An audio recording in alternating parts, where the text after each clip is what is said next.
Chị biết xua đây nè ngọc như là đào pe và lia khai đây chứ bé chuột cái hơi thật chuột mà mẹ spray nó sọc làm nhá anh ấy vào garlic mustard bây giờ tôi thử chuột ôi chẳng anh nè ngọc ơi đôi thà mà năm ban nhầm tầm mà đòn tay chân đau bờ mô luôn nhưng giờ cây thì trui cháy á càng lớn cháy nó giờ chuột chẳng anh mẹ tay nó mà dương nó sọc ở đây đi cướp tì chả tao pe khai này hay cứ ta kệ đào bè cướp khné nhung bè ta coi tè là ngày mà nước tè lầm ở đào bè ta coi tè là ngày rồi chứ nằm ở bè hay lượng này nhầm tha mau rồi oi về lươn tịnh làm bay việc ăn toàn lụt về nhá nơi ta lụt về nhá nơi ta về nơi lụt về nhá về tập lo mà bị đây trầm mà chân ám pi chân ám mà nâng cái bông lọc lo mình tên nè this is good edible vegetable đi nè đi hai cái tầm một men spray nè con nè đây mà đây score đó đi cái tầm một men spray hay chọn đăng ta về thùng khăn dạng mạnh đó thùng khăn đôi mơm tầm tích đôi spray hàng tích chả cho bạn chuột tao về miền ruột chiết chán nhá chẳngនៅពេលនេះខ្ញុំពងប្រមូលផលដែលដោះនៅទីនេះនៅពេលខ្ញុំរៀបជ្រក់ខ្ញុំនឹងបង្ហាញអ្នកនរគ្នាបានឃើញទៀតចាអូខេនេះអូយល្អណាស់ស្រស់ល្អមែនតើសួរបងនេះជាដើមគេហៅថាដើមនៅស្រុកអាមេរិកនេះគេហៅថាwild garlic mustard តែនៅស្រុកខ្មែរយើងគេនិយមគេហៅថាមកមែនចាខ្ញុំយកវាទៅជ្រក់អញ្ចឹងទៅខ្ញុំដើរបេះពេញព្រៃបងណាអូយច្រើនមែនតើឃើញវាដុះពេញព្រៃឲ្យរូបរាងវាស្លឹកវារូបរាងវាចឹងឯងឃើញទេយើងឃើញវាទៅយើងក្តិចយកខ្ចីឥឡូវដល់រដូវដល់ខែវាបងអញ្ចឹងខ្ញុំដើរបេះយកទៅជ្រក់ឲ្យជ្រក់វាឆ្ងាញ់មែនតើចាំមើលពេលខ្ញុំរៀបធ្វើជ្រក់តាមចាំខ្ញុំថតឲ្យមើលទៀតចាអ្នកនរគ្នាឥឡូវខ្ញុំមកដល់ផ្ទះវិញហើយខ្ញុំបេះបានច្រើនដែរមកល្មមខ្ញុំត្រូវការព្រោះអីមានច្រើនមែនតើតែខ្ញុំបេះតាដូចថាត្រឹមតែល្មមតែខ្ញុំគ្រប់តែខ្ញុំត្រូវការម្នាក់នេះអូយល្អមើលឃើញដើមវាខ្ចីនេះខ្ចីរហូតអញ្ចឹងហើយយើងយកមកដាក់វាលាងទឹកមក Look, I got 2 big bags តែពេលជ្រក់ទៅបានតែ1គីឡូទេបាទទាំងអស់ហ្នឹងមានច្រើនទៀតតែខ្ញុំយកតែប៉ុណ្្នឹងឯង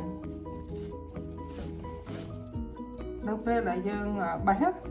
យើងបាច់ប្រើកត្រៃឯងខ្ញុំខំតែយកកត្រៃទៅដល់ពេលដល់នោះអត់បាច់ត្រូវការកត្រៃទេហើយទៅយើងដាក់វាលាងឲ្យស្អាតណាពេលដែលយើងបេះអ្នកនរនេះសំខាន់បំផុតយើងកុំចេះតែបោកចេះច្រូតវាណាយើងបេះវាមកដូចថាវាមានភាពស្អាតអញ្ចឹងដើម្បីយើងអត់ចំណាយពេលវេលាលាងយូរចាពេលខ្ញុំលាងកាលណាយើងបេះវាដូចថាអត់ស្អាតណាដូចថាយើងច្រូតមកដោយទាំងស្មៅទាំងស្អីទាំងគ្រប់បែបអញ្ចឹងគ្រាន់តែចំណាយលាងហ្នឹង1ម៉ោងជាងបានរួចអញ្ចឹងប៉ុណ្ណេះខ្ញុំលាងយ៉ាងហោចណា4ទឹកលាងឲ្យវាជ្រះ4ទឹកនៅទឹកទី1អញ្ចឹងខ្ញុំដាក់វាត្រាំជាមួយអំបិលដាក់វាត្រាំជាមួយអំបិលដើម្បីលើវាមកស្អាត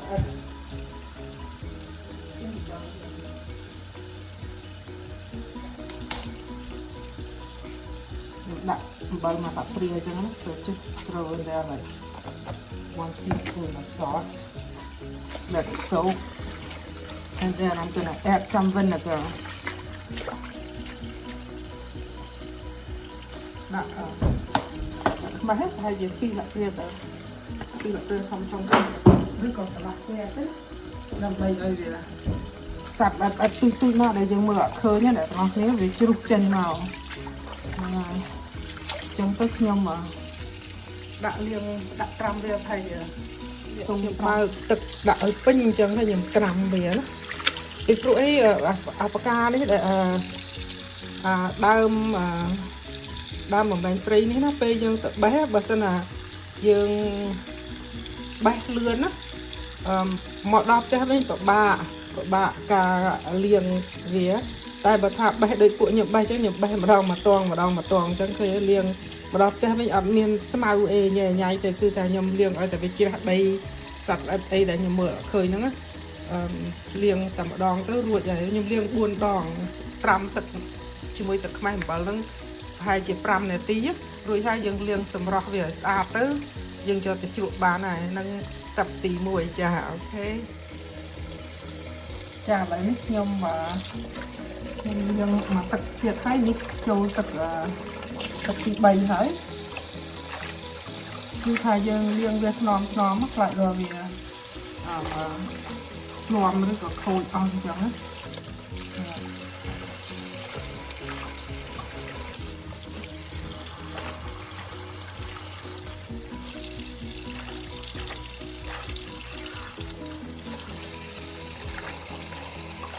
ល្អដល់ហើយដើមមកខ្ចីលបក់ហ្មង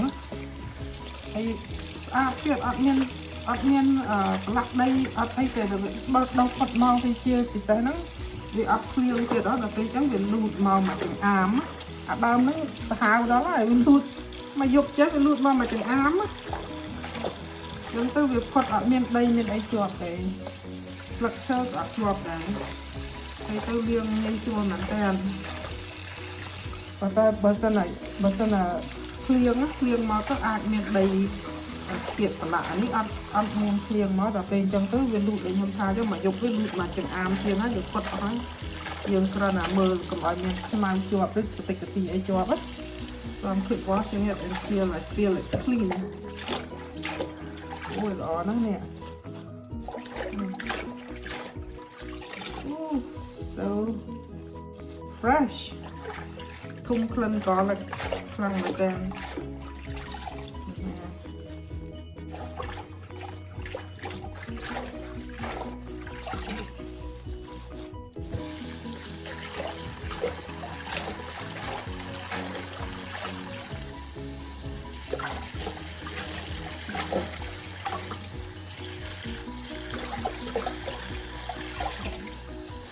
ស្លឹកនេះអ្នកនរគ្នាតែអត់ចេះជ្រក់វាល្វីងចឹងអ្នកណាអត់ចេះជ្រក់ល្វីងចឹងទៅខ្ញុំក៏មិនសូវបកកាយជ្រក់ដែរខ្ញុំទឹកតែដឹងតែក្បួនគេជ្រក់មិនធ្វើមិនបានវាឆ្ងាញ់ឥ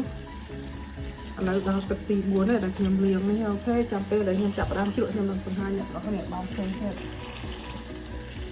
ឡូវដល់ពេលខ្ញុំស្រោបណានៅពេលដែលខ្ញុំស្រោបហ្នឹងណាគឺខ្ញុំប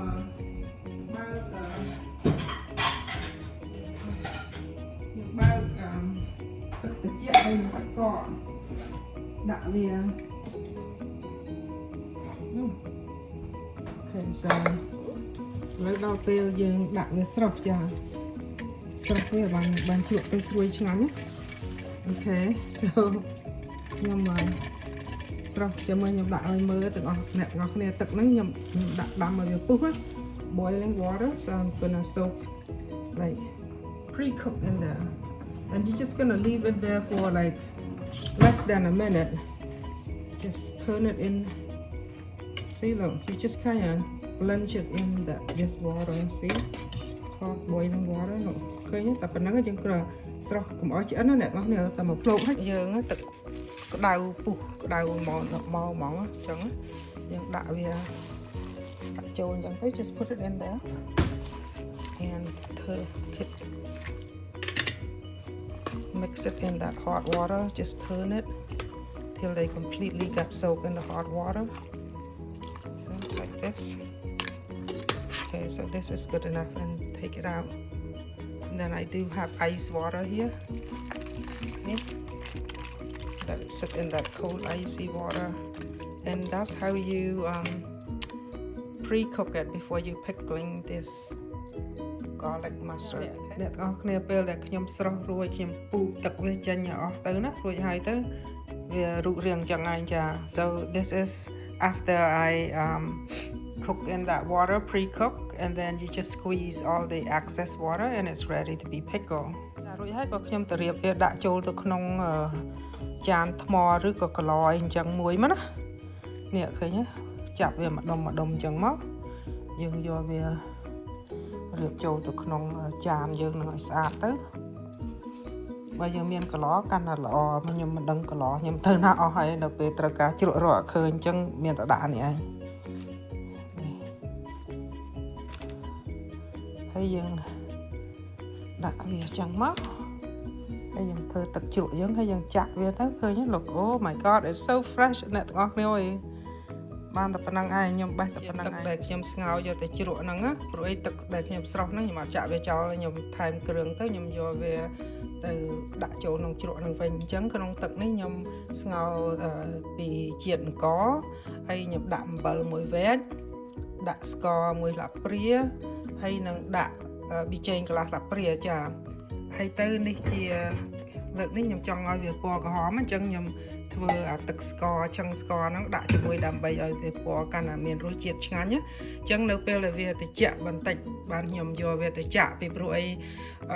ខ្ញុំទឹកស្រស់វារួចខ្ញុំខ្លាចតែចាក់ទៅវារលួយអញ្ចឹងទុកឲ្យវានៅក្តៅជាងអ៊ុនបន្តិចដូចថាយើងកុំឲ្យវាត្រជាក់ស្លាប់ហើយកុំឲ្យវាអ៊ុនឲ្យវាក្តៅជាងអ៊ុនបន្តិចហើយយកទៅចាក់ចូលក្នុងនឹងចានទៅពេលបន្តិចទៀតខ្ញុំនឹងចាក់ចូលទៅក្នុងកន្លោពេលនេះយើងចាក់ដែលទឹកដែលខ្ញុំបង្ហាញមិញចាក់ចូលលើកខ្ពស់តិចមកយើងចាក់វាតពេញឃើញវាអត់ក្តៅគុកទេតែវាក្តៅល្មមលើសអ៊ុនបន្តិចហ្នឹងមកចាក់វា all over vegetable ហ្នឹងតែត្រឹម3ថ្ងៃបានញ៉ាំជឿចាក់វាដល់ពេញទាំងអស់ចាក់ទាំងអស់ល្មមទឹកលឹងធ្វើល្មមOkay that's good នេះហើយអានៅឆ្នាំងទូចហ្នឹងបងយកហ្នឹងចាក់ឲ្យវាមានពណ៌ក្រហមមកចាក់ពីលើមករោយពីលើមកឲ្យវាមានពណ៌ក្រហមនោះទឹកស្ករខ្ញុំដាំទឹកស្ករការពិតគេលេជាមួយគ្នាប៉ុន្តែជ្រុលតណៅឲ្យខ្ញុំធ្វើអញ្ចឹងបដ ாய் ទៅទឹកតែមួយទេខ្ញុំគ្រាន់ពេលស្ករហ្នឹងវាក្រហមទៅខ្ញុំយកទឹកជ្រក់នេះដាក់ចូលទៅលើស្ករដែលខ្ញុំកឡោចហ្នឹងអ្នកឃើញទេហើយទៅយើងយកអីមួយធ្ងន់ណាយកមកដាក់ពីលើខ្ញុំភាគច្រើនខ្ញុំប្រើចានមួយមកដាក់ពីលើហ្នឹងទៅឲ្យវាធ្ងន់ដើម្បីឲ្យវាចូលទៅទាំងអស់ហ្នឹងហើយរួចរាល់នេះប៉ុណ្ណេះបានញ៉ាំរាល់ឆ្នាំខ្ញុំបានញ៉ាំអត់ទៅបេះហ្នឹងអត់បានញ៉ាំទេអូខេមានតែប៉ុណ្្នឹងហើយអ្នកទាំងអស់គ្នាជួបគ្នាលើកក្រោយទៀតបាយបាយខ្ញុំជ្រក់2 3ថ្ងៃមុនណាអ្នកទាំងអស់គ្នាឥឡូវអាចញ៉ាំបានហើយខ្ញុំបេះ2 3នៅក្រោយផ្ទះហើយយកមកជ្រក់ណាមិនណាល្អមែនតើខ្ញុំធ្វើដូចគ្នាអញ្ចឹងហើយជ្រក់របៀបដូចគ្នាគ្រាន់ថានេះវាមានច្រើនវាមានតែបន្តិចណាចាំមើលហើយមែនតើដាក់តែម្ទេសទៅព្រោះមានរសជាតិឆ្ងាញ់ស្រាប់ដាក់ក្រួយម្ទេសតិចអញ្ចឹងមកបានបាទព្រោះខ្ញុំជ្រក់នៅក្នុងមានស្ករមានប៊ីចេងហើយស្រាច់រួយកន្លោវាទូចអញ្ចឹងខ្ញុំញ៉ាំតែផ្លែតអស់បាត់ហើយស្តេកនេះវ៉ាវញ៉ាំមួយជ្រក់ហ្នឹងនេះអូឆ្ងាញ់មែនតើអ្នកទាំងអស់គ្នាអញ្ជើញមកញ៉ាំជាមួយខ្ញុំណា